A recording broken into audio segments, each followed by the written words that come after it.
Hi there, it's Jennifer, your friendly trauma recovery coach. I'm coming on a bit early today because it is a dry day in Florida and I have to go mow the yard. So I've got some other things I need to do first.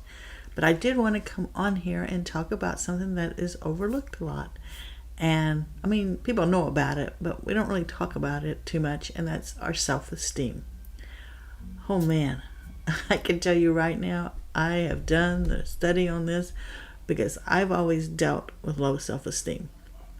Now, my poor parents tried everything to help me get through it, but I did leave out a little bit of information where it probably would have helped them a lot more, is to let them know how much I was being bullied at school. They knew I was to an extent, but they didn't know the level to what I was. But when I was growing up, I don't know how so much it is now, but if you did say something, it usually made it worse.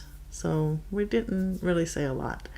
But anyway, I do want to talk about self-esteem, and I've got my little notes here, so you know me and my notes. But the first thing I want to go, hang on, Annie came in, and Joseph got Castle on, so you kind of loud, is what is self-esteem? And it is your overall sense of personal value and self-worth. Now, for the purposes of us today, we're going to speak mostly to lower self-esteem. There is a healthy self-esteem, and that's where we all want to get to, and that's where I hope that you can get to after having gone through any trauma that you've been through, any abuse, anything that you've been through like this. And if you do have a problem with this will help with that too. And the next thing I want to talk about is, what are the benefits of it? Okay, and there are benefits of it. You can express your own needs and opinions clearly and with confidence. And it keeps going in and out. It's kind of looking like it might storm again. Sorry. You are able to make your decisions confidently also. Those with low self-esteem, we tend to question everything. We have to ask everyone's opinion. And then even after we make a decision, we still think we did it wrong. So that is something that we deal with. Also, you can have more healthy relationships and can get out of bad ones quicker. You know when it's a bad one, you know it's not your fault, you know that you need to get away. You can do that a lot easier when you have a higher self-esteem. And also, you're realistic about your expectations. When you have a lower self-esteem, your expectations usually are off the charts. They don't make any sense, but you have them anyway. It doesn't, a lot of this stuff doesn't make sense, I know.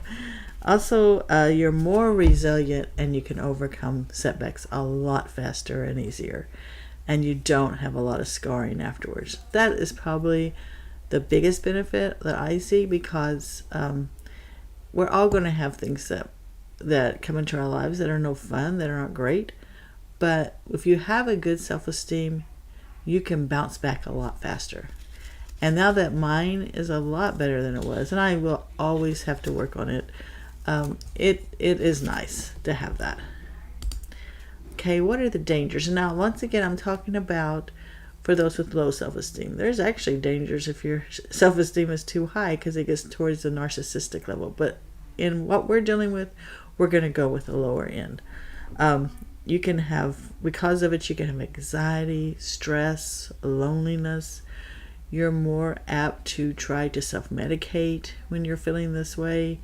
It causes problems with your friendships, with your romantic relationships, because you always question, because you don't believe in yourself first.